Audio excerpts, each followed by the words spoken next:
Vou relatar isso anonimamente por minha segurança e da minha família. Tornei-me motorista por acaso, ou assim pensei a princípio. Inicialmente eu trabalhava como gerente de manutenção em uma casa de pessoas ricas. Um dia, enquanto cumpria minhas tarefas habituais, fui chamado ao escritório do chefe. Ao entrar, ele me cumprimentou com entusiasmo e propôs que eu fosse seu motorista pessoal. Depois de pensar bem, perguntei à minha esposa e aceitei a oferta, sabendo que o motorista anterior tinha um bom salário e uma vida confortável. Embora tudo parecesse normal no início, logo comecei a passar menos tempo com minha família, pois o trabalho às vezes exigia que eu passasse a noite na casa do meu chefe. A situação tomou um rumo inesperado quando ele propôs que eu o acompanhasse em uma viagem de negócios fora da cidade que duraria 12 dias. Depois de discutir o assunto com minha esposa, aceitei, motivado pela generosa compensação e pela promessa de uma semana inteira de folga após o retorno. Porém, antes de partirmos, o chefe me deu um aviso sério e firme. Ele disse que tudo o que acontecesse na viagem tinha que permanecer na viagem e que tudo o que eu testemunhasse não deveria ser divulgado. Embora tenha tomado isso como uma ameaça, vi como uma precaução contra possíveis situações comprometedoras durante a viagem, pois ele tinha aspirações políticas. No dia da viagem, dirigi cerca de 8 a 9 horas para chegar à cidade, que era cercada por árvores imensas. Chegando lá, começamos a subir o sopé, e eu simplesmente segui a direção do chefe. Mais de uma vez parecia que estávamos voltando pelo mesmo caminho entre árvores e montanhas, perdendo completamente qualquer senso de direção. Em determinado momento chegamos às cabanas no meio da serra, um local remoto e sem sinal de celular. Antes de descer do carro, meu chefe me parou e pediu meu celular. Ele explicou que não eram permitidos aparelhos capazes de tirar fotos ou gravar vídeos e que tudo deveria ser mantido em segredo. Embora eu me sentisse desconfortável, ele era o chefe, eu tinha que obedecer.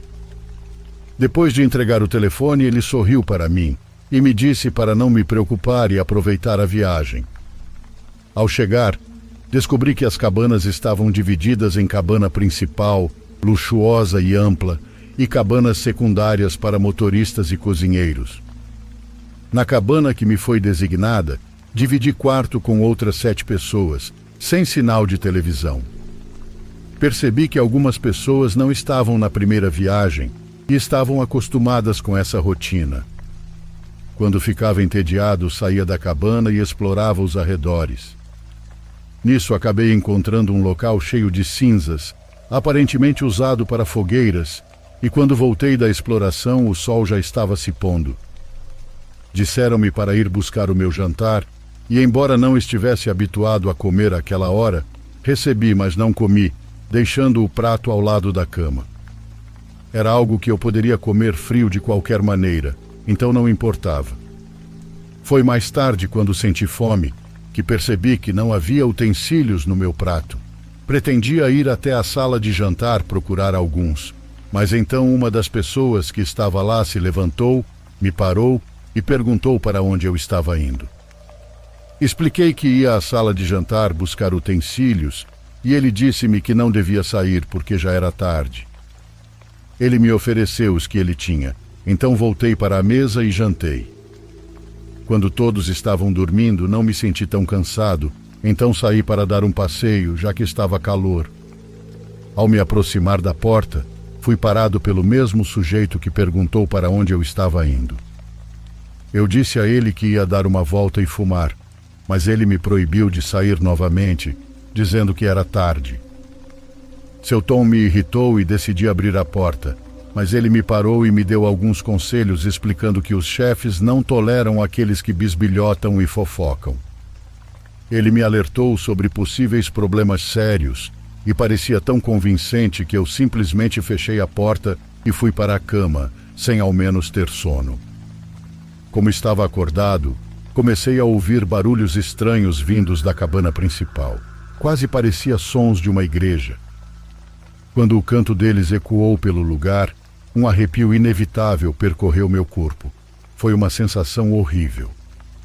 Logo após isso, uma das pessoas na cabana levantou-se e foi até a janela olhar, mas foi interrompido pelo mesmo homem que proibiu de sair momentos antes. Porém, ele parecia relutante em ouvir e começaram a discutir. Eu fingia estar dormindo.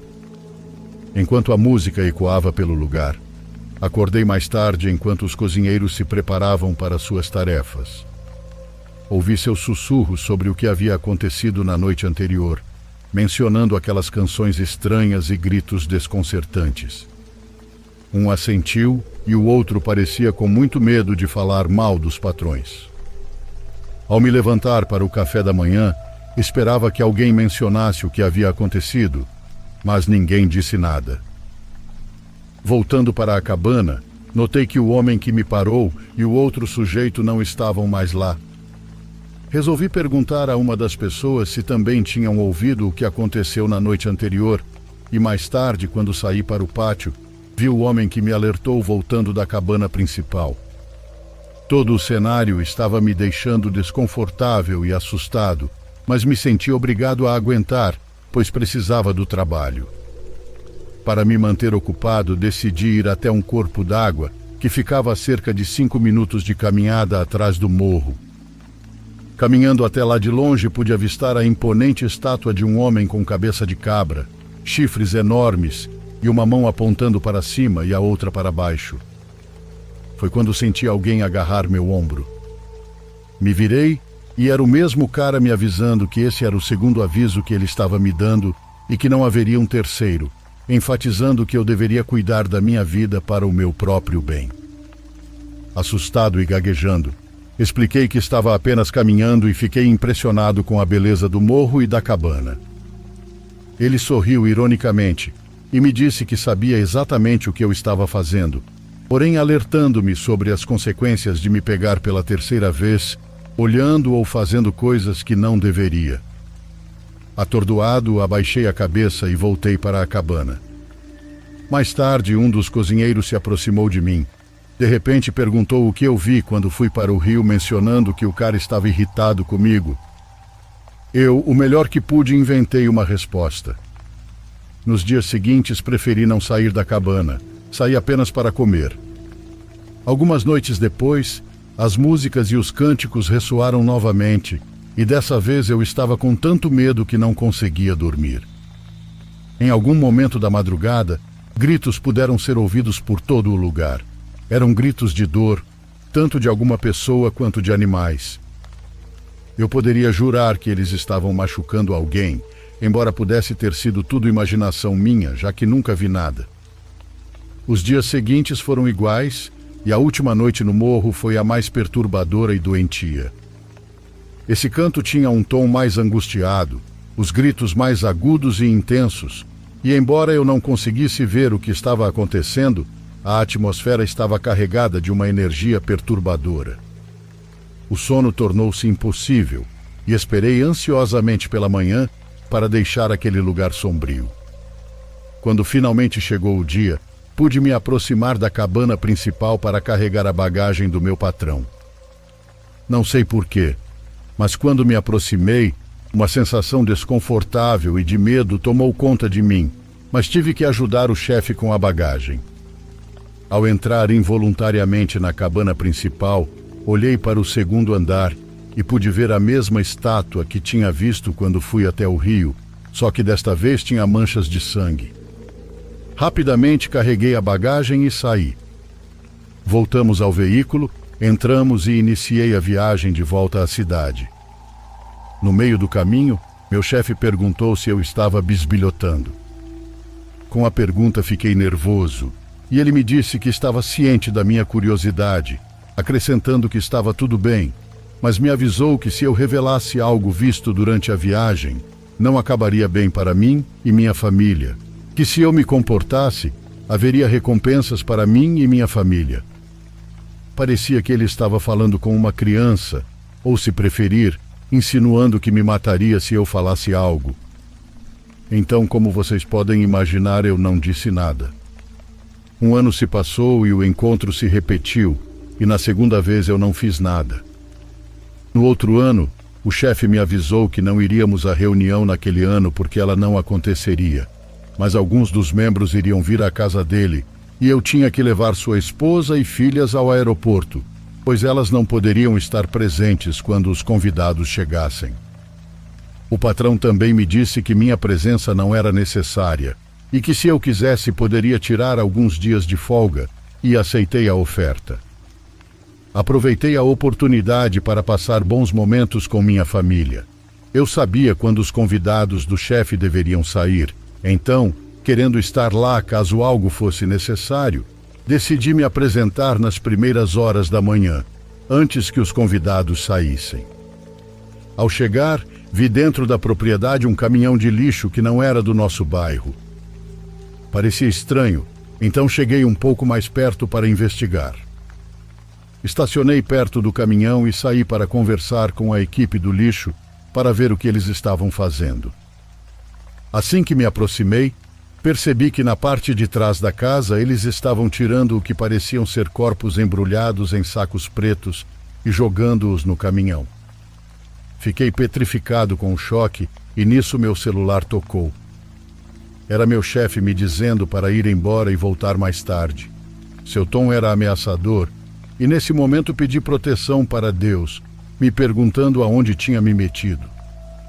Com esse emprego conquistei minha casa própria e consegui juntar um bom dinheiro, mas era um emprego que me dava desgosto e medo.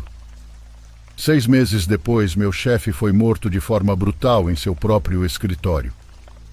Nunca descobriram quem fez isso, e essa foi a minha saída. Com o dinheiro que ganhei, me mudei de estado e abri meu próprio negócio. Só relato isso para mostrar às pessoas que esse mundo é cercado por coisas que elas nem imaginam.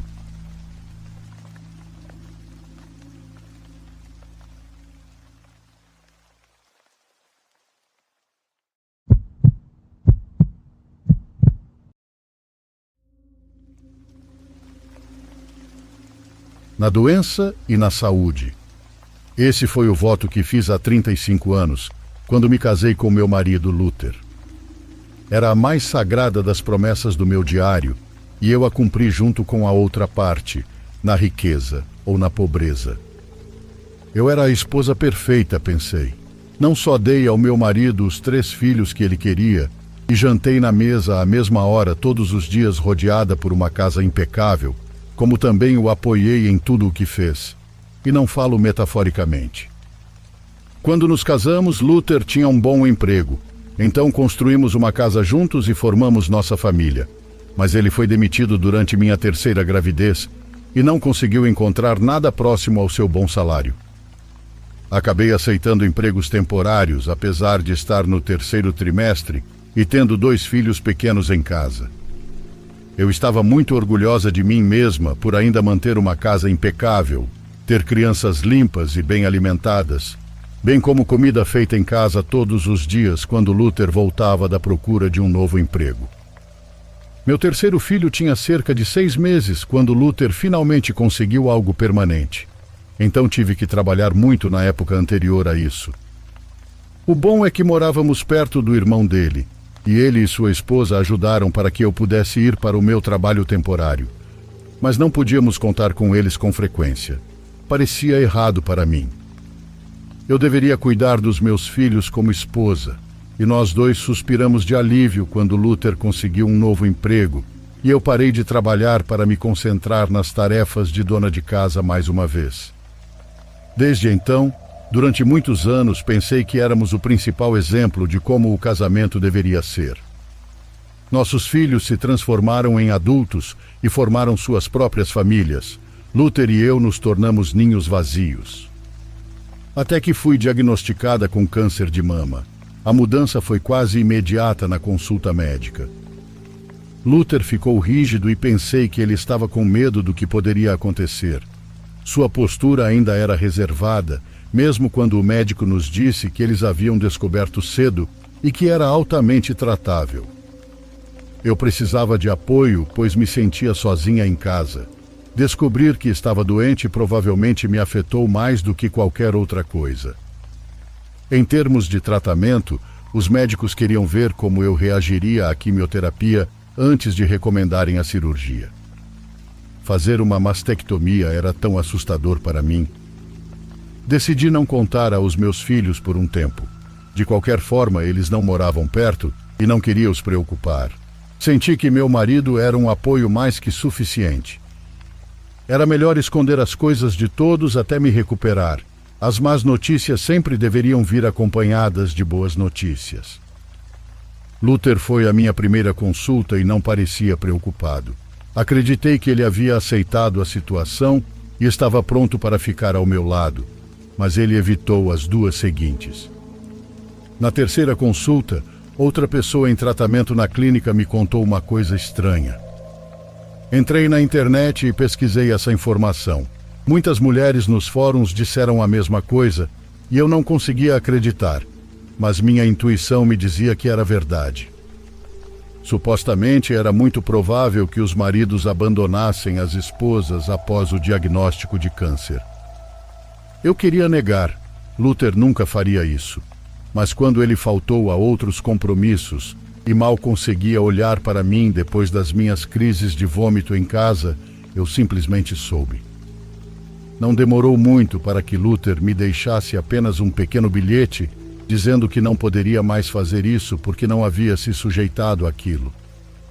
Acho que na doença e na saúde só contava quando ele era o doente. Tivemos sorte em termos de saúde por muitos anos. Eu cuidei dele durante resfriados, febres e tudo mais, mas ele não estava disposto a me ajudar depois de todos aqueles anos de casamento. Pensei em contar às crianças, mas simplesmente não consegui, mesmo quando os papéis do divórcio chegaram rápido demais. Comecei a pensar que ele estava se preparando para me deixar antes do meu diagnóstico, mas nunca tive certeza disso. Luther queria tudo para si. Procurei meu advogado e descobri que nossa casa, que foi comprada principalmente com meu dinheiro como entrada, estava apenas no nome dele. Todo o resto também estava em seu nome. Eu tinha uma conta separada, mas não tinha quase nada. Nunca achei que precisaria separar meu dinheiro do meu marido. Ele não atendia minhas ligações e logo vi suas fotos com outra mulher no Facebook. Fiquei doente de vez. Não tinha ideia se era uma traição, mas supostamente sim. Tentei ligar para outras pessoas. Tínhamos um pequeno grupo de amigos que originalmente eram seus amigos, mas eu me tornei próximo de suas esposas. Nenhum deles respondeu ou atendeu, então entendi a dica. Eu estava ficando completamente isolada. Luther já havia seguido em frente e, portanto, eles estavam seguindo em frente com ele. Pensei em ligar para a família dele. Meu cunhado Ronald sempre foi legal comigo e sua esposa tinha uma alma linda, mas pensei que eles ficariam do lado dele. Eu estava sozinha e definitivamente não queria envolver as crianças enquanto a situação ficava mais complicada. Pensei no que fazer durante horas todos os dias, e no final acabei indo até a casa da minha única amiga de anos. Ela é uma mexicana que conheço há mais de 30 anos. Pedi sua ajuda e ela me ajudou sem pedir nada em troca. Minha família ajudou muito a dela quando migraram. Fiquei em sua casa por um bom tempo, e nesse tempo presenciei como era sua rotina. Descobri que ela fazia parte de uma seita e organização que cultuavam um demônio muito poderoso. Todas as quartas-feiras sua casa estava lotada de mexicanos, irmãos, primos, sobrinhos, etc. Nunca me meti no que eles faziam e já tinha uma pequena noção desde o início. Porém, quando vi que minha vida estava se esvaindo de mim, que eu estava falida e com câncer, aceitei sua proposta num jantar. Ela me perguntou se eu não queria fazer um pacto e resolver meus problemas. Ela me disse que eu teria 8 anos de prosperidade e que tudo voltaria a ser como antes. Juro que desde aquele momento eu não acreditava em nada disso. Porém, conforme ela foi me falando, eu acabei entendendo como isso está mais perto de nós do que pensamos. Ela mencionou artistas que ganham o mundo muito rápido e acabam morrendo de forma repentina. Ela tinha tudo anotado em um caderno. Pessoas famosas no México que ela, entre aspas, ajudou. Com minha vida virando de cabeça para baixo, acabei aceitando a oferta e numa quarta-feira realizamos o pacto. Eles liam um livro em voz alta e me deram algo para beber. Era sangue com algumas ervas. Em frente a mim estava a estátua da entidade que eles cultuavam. Enquanto eu bebia, todas as velas se apagaram sozinhas e senti como se algo tivesse subido em meus ombros. Tudo ficou escuro e eles cantavam algo, uma música perturbadora. Após todo o ritual, ela me perguntou se eu queria tatuar um símbolo na parte de dentro da boca, que era algo que eles faziam, mas não era obrigatório. Eu disse que não, pois nunca fui fã de tatuagem, ainda mais dentro da boca. Após isso, conversamos bastante e ela me disse que eu não era obrigada a frequentar os cultos, mas que precisaria alimentar o pacto. Concordei com tudo e segui minha vida normalmente. Na mesma semana, decidi compartilhar a situação em que me encontrava com meus filhos. Quando os visitei, contei que o pai deles tinha ficado com a casa e todo o dinheiro para ele, que ele não queria repartir na separação. Não contei sobre o câncer, mesmo o meu corpo dando sinais. No mesmo dia, meu filho ligou para seu advogado. Tudo teria que ser repartido. Eu era esposa há 35 anos e não tinha para onde ir. Porém, não demorou 2 semanas para Luther falecer numa briga de rua. O ex-namorado da mulher com que ele estava saindo o esfaqueou no peito quando descobriu que ele era amante dela. Todo o dinheiro e a casa vieram para mim de forma imediata. Ainda éramos casados. Até esse momento, não tinha certeza se o pacto tinha algo a ver com isso. Então segui minha vida normalmente e precisava voltar ao médico para continuar o tratamento. Não chorei no seu enterro, não derrubei sequer uma lágrima. Eu dediquei 35 anos da minha vida a ele e ele me abandonou como se eu fosse um boneco descartável. Com o passar das semanas, o tratamento ia surtindo efeito. O câncer foi altamente tratável, como o médico havia dito, e acabei não precisando realizar a mastectomia. Eu estava curada como se fosse mágica. Continuei com minha vida e sempre ia visitar minha amiga. Numa dessas visitas, enquanto voltava de sua casa, passei no shopping e lá conheci um senhor muito charmoso. Eu o ajudei a escolher um terno e ele me comprou um vestido na época, um vestido lindo e caríssimo. Ele me disse que era viúvo e estava a passeio. Mencionei que também era viúva e ele me pediu o número do meu telefone. Conversamos bastante por ligação até que ele me convidou para um jantar. Recusei 2 vezes por medo, mas ele me disse que eu poderia escolher o lugar. Escolhi, e num final de semana às 20 horas ele veio me buscar. Ele chegou em minha casa com uma Porsche e minhas suspeitas de que ele era um cara bem de vida se confirmaram. No restaurante conversamos muito e descobri que ele tinha 3 filhos assim como eu. A partir desse dia ficamos muito próximos e acabamos namorando. Ele tinha uma linda casa num condomínio fechado. Ele era dono de uma concessionária de carros de luxo e muito estabilizado financeiramente. Ele me levou para vários lugares. Viajamos muito e nos divertimos. Porém, 6 anos depois, minha vida virou de cabeça para baixo novamente. Ele me deixou do dia para a noite. O câncer voltou e o pior de tudo. Perdi meu filho mais novo num acidente de carro. Dentro do carro estava sua mulher grávida de 5 meses. O câncer está em estado avançado e acho que não saio viva dessa vez.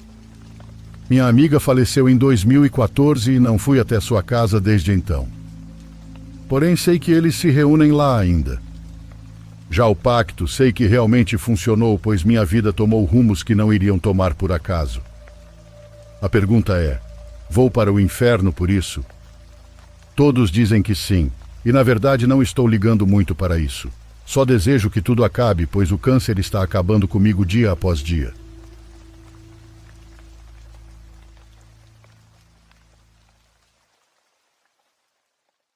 Por favor, curta e se inscreva se você estiver gostando. Agora continuamos.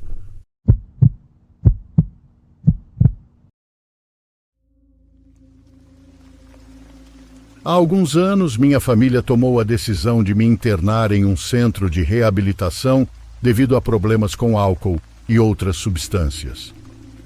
Meus parentes tomaram essa decisão porque eu estava incontrolável. Já havia chegado ao fundo do poço diversas vezes, sem demonstrar intenção de mudar e seguir em frente com minha vida. Eu realmente gostaria de poder contar onde isso aconteceu, mas não posso revelar os detalhes por minha segurança. Posso dizer que o centro ficava num antigo casarão nos arredores de uma cidade, localizado em uma das cidades mais altas do nosso país. Desde o início notei um comportamento estranho entre os pacientes e funcionários do centro de reabilitação. Por exemplo, à noite você podia ouvir várias pessoas andando pelos corredores murmurando algumas coisas. Entendo que num lugar dessa natureza é preciso estar sempre alerta, principalmente à noite, porque os internos podem inventar um jeito de fugir, mas bastava ter uma ou duas pessoas fazendo a ronda, não várias.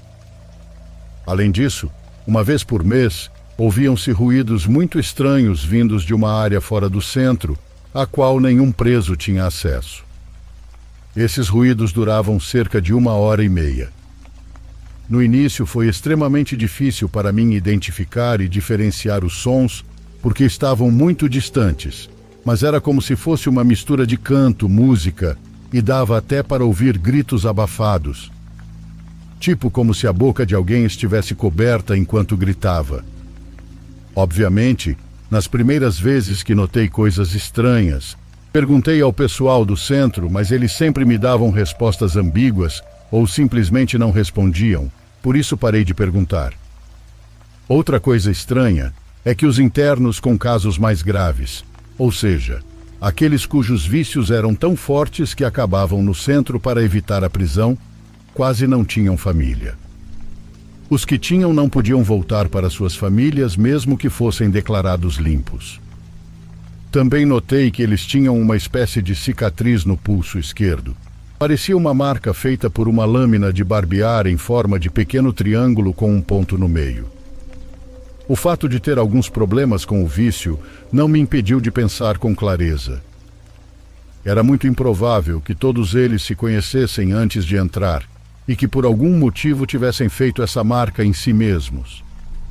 A explicação mais lógica era que tinham feito dentro do centro. Tentei perguntar sobre as marcas, mas as perguntas eram sempre evitadas, como se tivesse vergonha ou que aquilo significasse algo ruim. Esses pequenos detalhes estranhos que teoricamente não estavam conectados começaram a me deixar um tanto paranoico. A minha situação e comportamento começaram a chamar a atenção do pessoal, e a sua atitude em relação a mim começou gradualmente a mudar, ao ponto de sentir que me estavam a tratar com hostilidade. O momento em que comecei a me sentir atacado foi quando a comida que me davam ficou com um gosto estranho, não excessivo, mas percebi. Não que tivesse um gosto ruim, mas tinha um certo sabor que não pertencia àqueles alimentos, e isso também acontecia com os sucos. A situação tornou-se insuportável quando, certa vez, perdi a consciência após tomar um suco. Quando acordei, me encontrei em um quarto apenas de cueca. Eu estava começando a reagir quando pessoas usando máscaras de animais entraram. Estar cercado por indivíduos mascarados foi o momento mais assustador da minha vida. Sinceramente, pensei que eles iriam fazer algo horrível, principalmente porque eu estava de cueca, mas nada aconteceu. O que eles fizeram foi me segurar e com uma lâmina de barbear fizeram em mim o mesmo símbolo que eu tinha visto nos outros internos, o triângulo com um ponto. Depois disso, eles me sentaram em frente a uma cadeira e a uma TV. Me amarraram para que eu não desviasse o olhar da tela e começaram a tocar uma série de gravações torturantes. Não quero dizer que o que foi mostrado foi algo muito forte. O homem estava apenas olhando diretamente para a tela. O importante foi o que o homem falou, porque tudo foi feito de tal forma que parecia que essa pessoa estava falando diretamente comigo. Acho que o pessoal do centro tinha tudo bem estudado para saber acertar golpes baixos na mente. Também acho que eles tinham gravações diferentes para tipos diferentes de pessoas, porque não acredito que as palavras que o homem na gravação dizia teriam o mesmo efeito em alguém com uma vida muito diferente da minha. Essa gravação de várias horas me quebrou. Atacou minha psique, meu comportamento, meu modo de pensar e me fez sentir que tudo de ruim que havia acontecido comigo era minha culpa e que minha vida estava uma bagunça porque eu estava uma bagunça. Fiquei olhando para aquela tela por pelo menos 24 horas e senti algo quebrar dentro da minha mente. Cada palavra que aquele homem disse penetrou profundamente em meu cérebro. Acho que essa era a ideia. Eles queriam me quebrar, e depois disso eles me soltaram, me deram roupas, me alimentaram e me deixaram dormir no meu quarto. No dia seguinte, eu não queria sair do quarto porque me sentia vulnerável. Mas de madrugada, eles me tiraram à força me batendo e me arrastaram de volta para a TV. Não conseguia gritar porque eles cobriram minha boca, e enquanto me arrastavam, rasgaram minhas roupas até eu ficar só de cueca.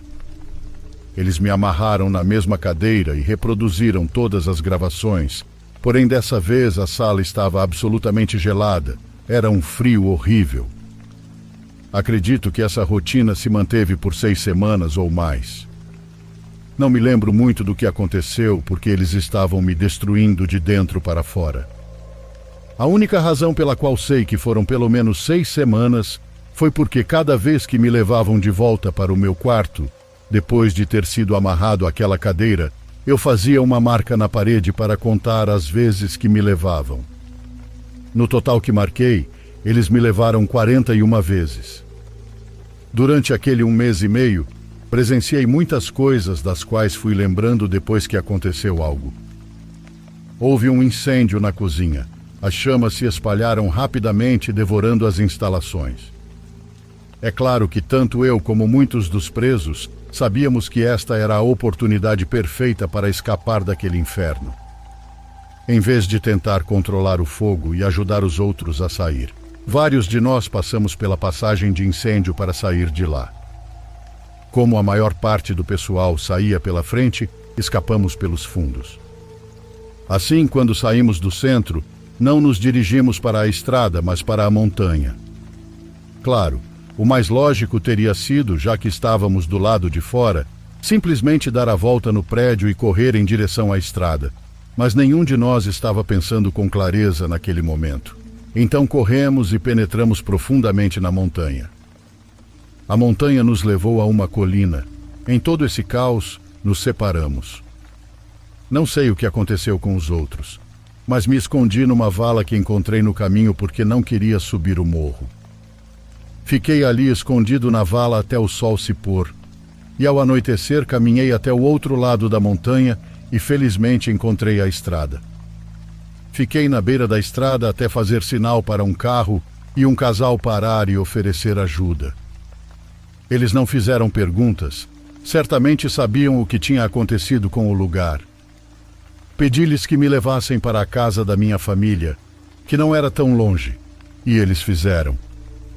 Quando voltei para casa, contei-lhes o que tinham feito comigo. Bem, o pouco que me lembrava, mas é claro que eles não acreditaram em mim. Minha família acreditou no que foi noticiado no noticiário local. A notícia dizia que vários presos haviam se organizado para atear fogo ao local. Mas a verdade é que não me importa se eles acreditam em mim ou não.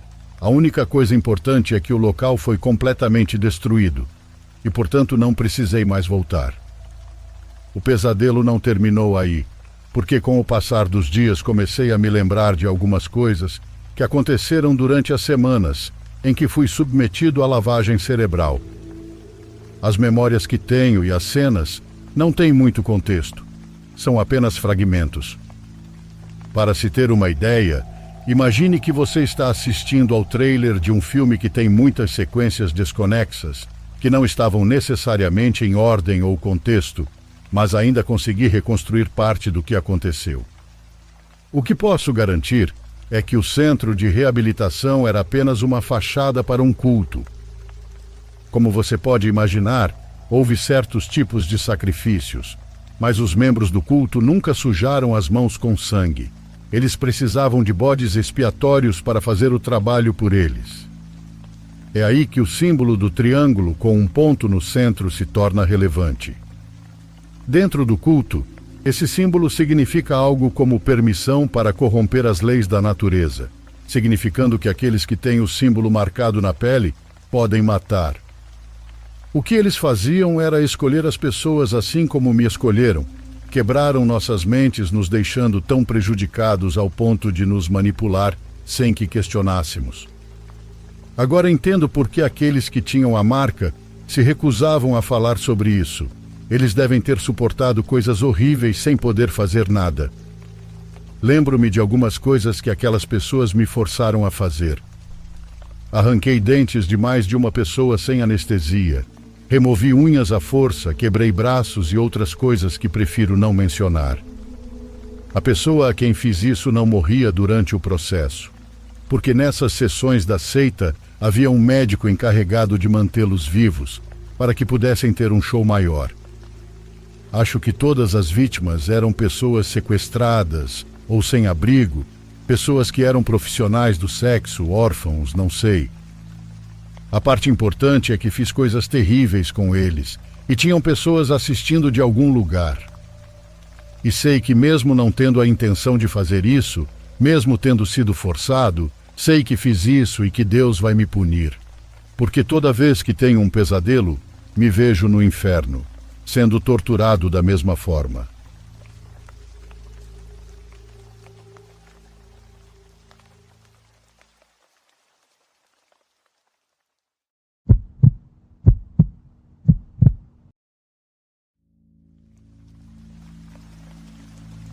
Eu estava passando por uma depressão devastadora depois de descobrir que a mulher com quem estava há 4 anos estava me traindo com alguém do trabalho dela. Doeu encarar a realidade de que minhas esperanças e sonhos haviam desaparecido abruptamente. Tentei manter minha mente ocupada com o trabalho para evitar pensar no pior. Lidar com pensamentos destrutivos foi um desafio, e depois do trabalho, afogava minhas mágoas no álcool, na tentativa de esquecer as feridas que a mulher me infligiu. Assim, meus dias se passaram no meu papel de policial patrulhando um bairro rico e questionando por que aquela mulher me traiu daquela maneira.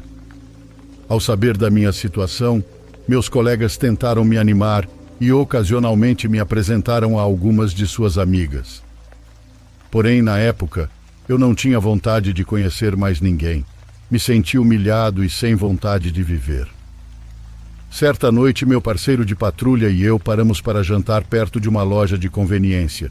E foi aí que a risada de uma garota com uniforme de loja me chamou a atenção. Eu me virei, e lá eu vi Pérola. Não quero entrar em muitos detalhes, mas depois de alguns meses, Pérola e eu nos tornamos um casal e nos casamos 2 anos depois.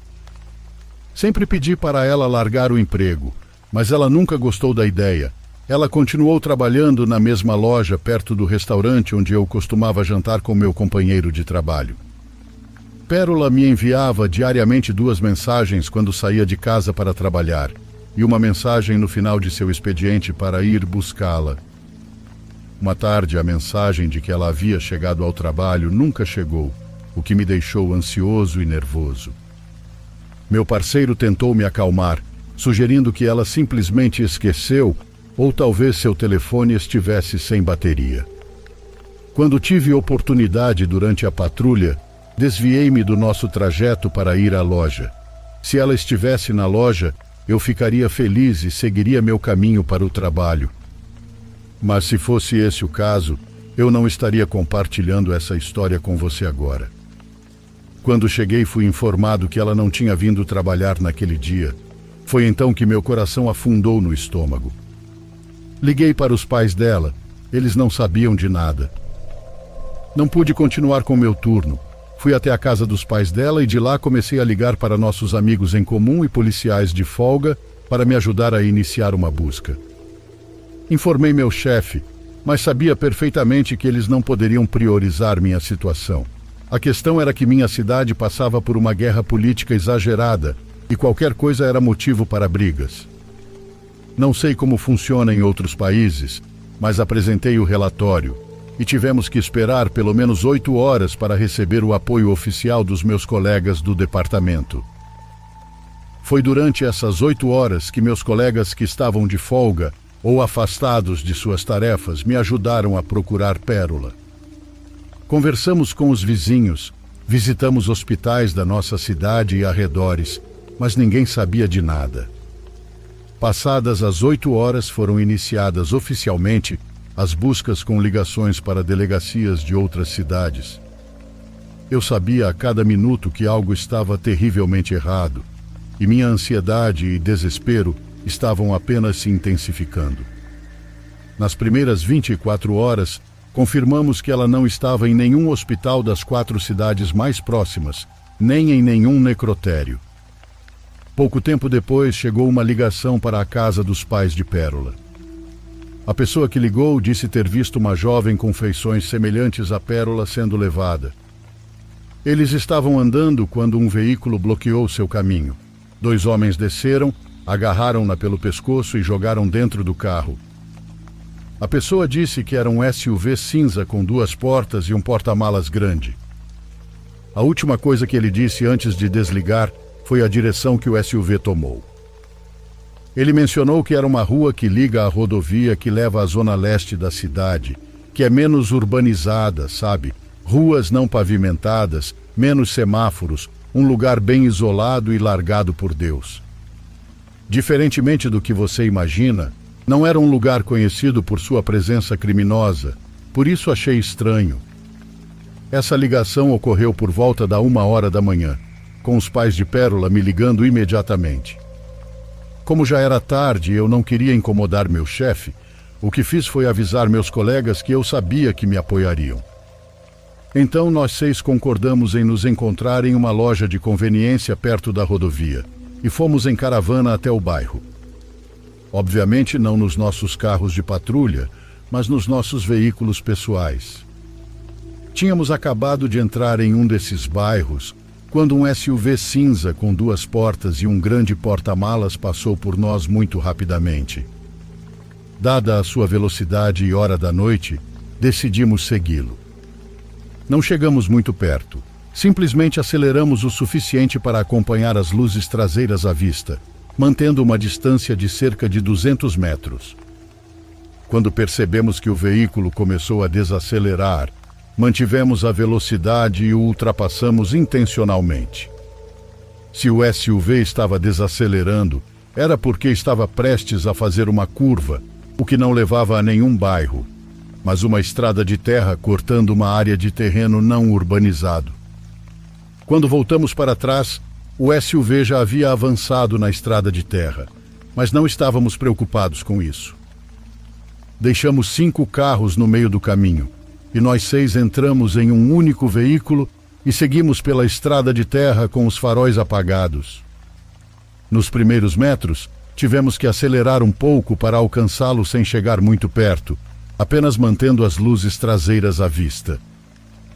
O SUV entrou no que parecia ser uma espécie de propriedade e paramos a cerca de 300 metros dele, descemos e fomos verificar a pé. O que fizemos foi começar a contornar os muros que rodeavam a propriedade, procurando qualquer abertura, mesmo que pequena, para espreitar lá dentro. Entretanto, não encontramos nada ao redor. Obviamente, não podíamos simplesmente olhar pelo portão. Então alguém sugeriu que subíssemos para ver o que podíamos ver à distância. Encontramos uma árvore alta e um dos nossos rapazes subiu. Ele não ficou lá por mais de 30 segundos quando nos disse que algo estranho estava acontecendo naquele lugar. Ele disse que havia homens vestidos com mantos e uma grande fogueira. Havia meninas amarradas com os rostos cobertos e que tinha pelo menos 9 pessoas com armas longas. Tínhamos armas, mas eram pistolas, e se tentássemos alguma coisa, sabíamos que acabaríamos mortos. Eu não tinha certeza do que fazer e estava tentando entender o que estava acontecendo. Eu nem sabia se Pérola estava entre as garotas da propriedade. Porém, se houvesse a menor possibilidade, eu teria que fazer de tudo para ajudá-la e as outras pessoas que estavam lá dentro. Todos voltamos para o carro. Meu colega ligou para alguns superiores e 20 minutos depois chegou uma equipe da Força Especial. Explicamos a situação e invadimos. Usando o caminhão, derrubaram o portão da propriedade, seguidos por mais 2 caminhões. Houve muitos tiros e a coisa toda durou menos de 5 minutos. Um dos superiores nos sinalizou e corremos até lá, principalmente comigo indo direto para onde as meninas estavam. Antes que eu pudesse alcançá-los, 2 de seus homens me pararam e disseram: "Olha, você não quer ver isso." Quando falaram isso, meu sangue gelou, porque percebi que as meninas já estavam mortas. Meu colega me alcançou e viu como eu estava nervoso. O líder daqueles caras veio alguns segundos depois e disse para me deixar ver. E sim, lá estava a Pérola, nas mesmas condições que as outras mulheres e um rapaz. Ela havia sido sufocada, pois estava com marcas de mãos em volta do pescoço, com os olhos ainda abertos. Parecia que ela havia lutado até o último suspiro.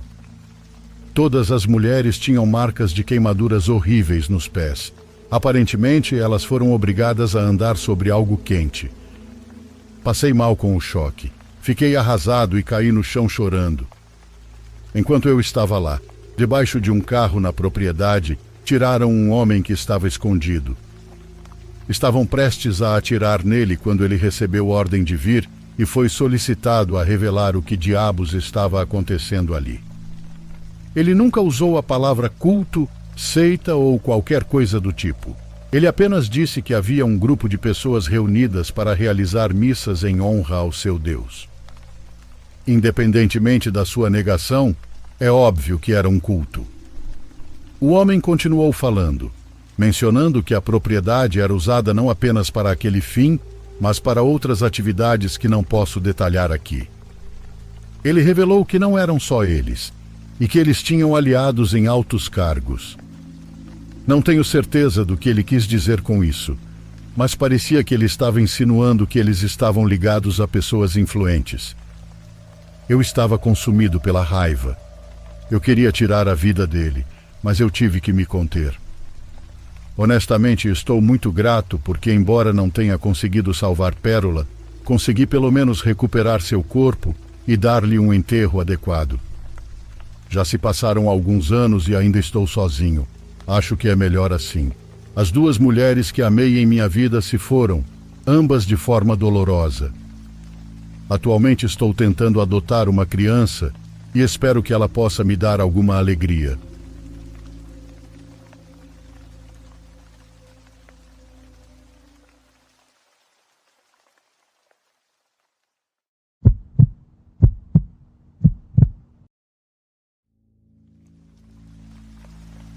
Tudo isso começou quando um amigo próximo meu começou a apresentar um comportamento muito estranho. Embora sempre tenha sido um bom amigo, algo estava mudando dramaticamente nele. Intrigado e preocupado, pedi-lhe que tentasse explicar o que estava acontecendo. Foi durante essa conversa que ele revelou estar envolvido em um culto, o que explicava seu comportamento e sua falta de sono devido aos frequentes encontros que aconteciam nas primeiras horas da madrugada. À medida que meu amigo compartilhou mais detalhes sobre as atividades do culto, minha curiosidade cresceu. Ele sugeriu a possibilidade de me juntar para experimentar tudo por mim mesmo, e, bastante curioso, aceitei a oferta. Não entendendo totalmente o buraco em que estava me metendo, meu amigo perguntou se eu tinha certeza, e eu disse que sim. Ele pegou seu telefone e ligou para alguém da seita para perguntar se poderia trazer um membro em potencial. Depois de trocar algumas palavras, ele me disse que haveria uma reunião na noite seguinte para eles me verem e tomarem uma decisão. Naquela noite, fomos para um lugar fora da cidade. Estávamos na estrada à esquerda que dava para a próxima cidade. E ali, no meio do nada, pegamos uma estrada de terra e viajamos um pouco até chegar a um lugar que me deixou espantado. Era o que parecia ser um santuário gigante, mais ostentoso que a catedral da minha cidade. Entrei e me deparei com imagens de demônios, como Belzebu e Lúcifer adornando as paredes. Fui levado para uma sala onde passei pelo que parecia ser um intenso interrogatório. Perguntaram sobre os motivos de minha adesão, se já pertencia a outro culto e se era devoto da morte. Respondi, sendo honesto, explicando que meu único motivo era a curiosidade, e após o extenso interrogatório, saí da sala e meu amigo continuou a me mostrar o local. Era um ambiente sombrio, imponente e desconcertante. Os membros se reuniram novamente e comunicaram que eu seria aceito na comunidade, ou como preferiram chamar, na igreja. Mas obviamente era um culto. Não demorou muito para que veículos de todos os tipos começassem a chegar, vans, carros. Foi uma visão estranha.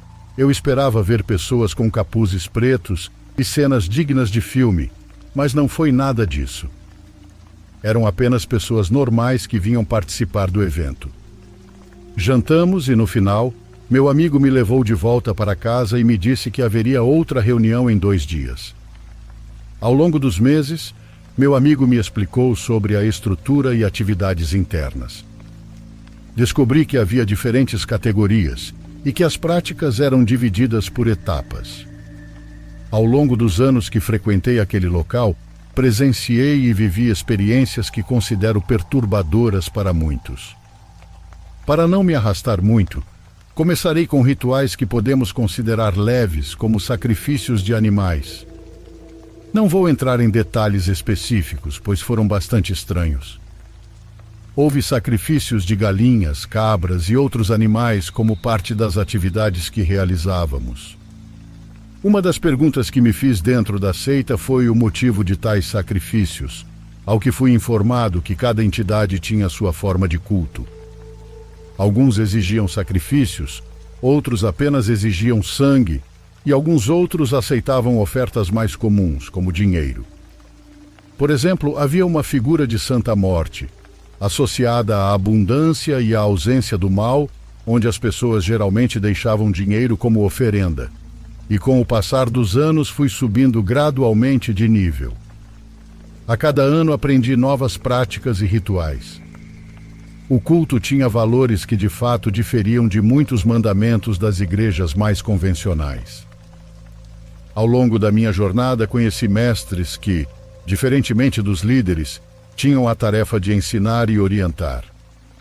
Em uma ocasião, cerca de 5 ou 6 membros, incluindo eu, tiveram a opção de se submeter a certos rituais intensivos durante 1 ano e meio para se prepararem para o que chamavam de grande revelação. Todos dissemos que sim, claro, o processo foi muito intenso e não estou orgulhoso do que vou dizer, mas participei de um sacrifício humano e não foi agradável. Passou 1 ano e meio e nos disseram que seríamos levados para a cerimônia que estávamos preparando.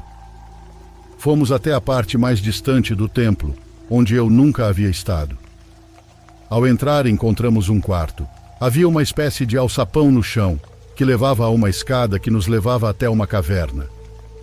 Depois de caminhar um pouco, chegamos ao que parecia ser um arco com 2 pilares de madeira unidos por ossos no topo. Não havia diferença visível entre estar de um lado ou de outro. Era uma caverna. A única coisa em ambos os lados era rocha e não tinha portas. Chegamos ao arco e recebemos vestes especiais e depois cruzamos por baixo. Enquanto continuávamos andando, uma das pessoas que nos guiava esclareceu que, ao chegar ao local designado, estávamos absolutamente proibidos de falar e não podíamos fazer sequer barulho com a boca. Quando chegamos ao final da caverna, havia uma cadeira velha e desgastada. Ao redor dela havia outros membros parados, roupas de crianças e outros detalhes que eu gostaria de nunca ter visto, mas você já deve imaginar o que é. Atrás da cadeira, esculpida na rocha, estava uma estrela pintada de vermelho. Disseram-nos que o fato de estarmos lá indicava que entendíamos o propósito daquela cátedra e que, se quiséssemos dar o próximo passo, teríamos que nos comprometer a obter um sacrifício a cada ano. Foi nesse momento, enojado, que tive vontade de fugir. Mas eu sabia perfeitamente o que acontecia com as pessoas que saíam da seita e sim, quem viu o que eu vi acabava muito mal, Eu nem queria imaginar o que fariam comigo se eu dissesse que não queria continuar. Então, como todos, me comprometi a cumprir o que eles estavam pedindo. E para formalizar o compromisso, fizemos um pequeno pacto de sangue e iniciamos nossa jornada de volta. Ao sair da caverna e chegar ao salão principal do templo, ou seja, a sala de jantar, os membros mais graduados do culto nos aguardavam. Eles nos parabenizaram, jantamos e todos foram para casa. Vendo o que vi, não consegui dormir por cerca de 3 dias, até que desmaiei de exaustão. Eu não conseguia aceitar o que tinha acontecido e estava determinado a me distanciar do culto, mesmo sem saber como. Eu sabia que não poderia sair abruptamente, mas o que eu poderia fazer era encontrar uma saída para me distanciar gradualmente, de forma amigável e sem levantar suspeitas. O que eu precisava fazer era encontrar uma maneira do meu trabalho me transferir. Como era um emprego de prestígio, disse aos membros do culto que me mudaria e trabalharia em outro estado. Dessa forma, eu não estava fugindo. Tenha em mente que, mesmo estando longe do culto, tive que continuar frequentando o templo por mais de 1 ano. O que fiz foi espaçar o tempo entre as visitas até que parei de voltar completamente. Não houve represália contra mim, porque não saí abruptamente, mas gradualmente. Não pareceu que eu estava tentando fugir. Suspeito que seja por isso que ainda estou vivo. Presume-se que ainda faço parte da seita, porque nunca saí oficialmente. Eu simplesmente não os encontro há 3 anos, e honestamente acho que é melhor assim.